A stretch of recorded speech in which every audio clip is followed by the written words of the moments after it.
What's up guys, welcome back to Drew Tutorial, and in today's video I'm going to show you how to report a Facebook account, right? So go ahead and open up your Facebook app on your phone, and once you're there guys, you simply need to find the profile that you want to report. Now in my case guys, I'm going to choose a random account. I don't have any issue regarding any account that I will choose. I'm just choosing this for the tutorial purposes.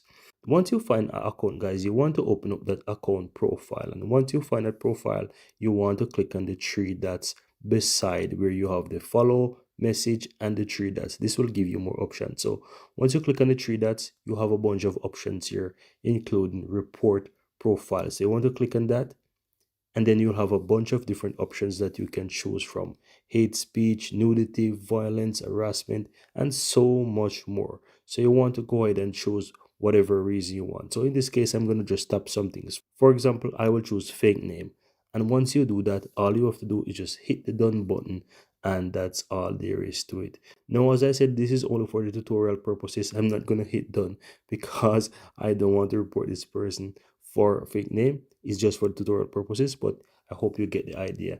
And once you're done, just hit the done button, and that's all there is to it. Really hope you found this useful, and if you do, give this video a like. Let me know in the comments below, and don't forget to hit the subscribe button so that you'll never miss out when I release another tutorial just like this one. Thank you very much, and see you next time.